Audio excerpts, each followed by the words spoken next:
E quais são os riscos de uma ação trabalhista para o empregado?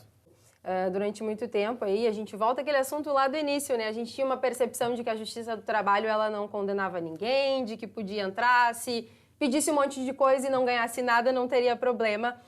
Mas depois da reforma trabalhista, em 2017, a gente teve algumas alterações legislativas e hoje, se um empregado entra e pede mundos e fundos na Justiça do Trabalho e é uma pessoa que tem condições de arcar com honorários, com perícia, com custas de processo, se ele perder naquilo que ele pediu, ele vai ser condenado a pagar os custos disso, né? Então, veja bem, se eu tenho lá uma renda de 10 mil reais, eu sou médico, tenho uma renda, enfim, qualquer profissão que tenha uma renda salarial mais elevada. Aí usei médico, mas a gente pode ter vários outros exemplos. Sou empresário.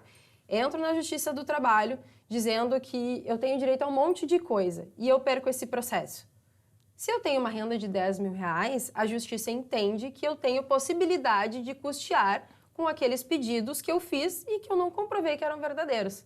Então, o perigo de um empregado entrar na Justiça do Trabalho, o custo disso, seria a sucumbência daquilo que ele não comprovar, daquilo que não for verdadeiro. Não é somente pagar o advogado da empresa. Não. Tem mais coisas que pode pagar ainda? Tem mais coisa que pode pagar. Veja bem, quando a gente faz a contratação de um profissional, é uma contratação. Então, eu, pessoa física, estou contratando aqui o João para me assessorar como advogado. Então, este é um valor. Quando eu entro na justiça, todo órgão público ele tem um custo. E isso a gente chama de custas judiciais. Então, tem as custas judiciais de ter um processo, que não é de graça, né? Tem que arcar. Se tiver alguma perícia, pode ser uma perícia contábil, pode ser uma perícia técnica, pode ser uma perícia ergonômica. Se tiver qualquer deslocamento pericial, é outro custo. Deslocamento contábil, enfim, perícia contábil é outro custo.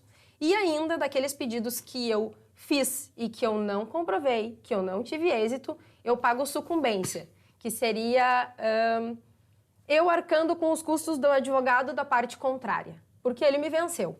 Então, todos esses custos ficam imbuídos àquele que perde.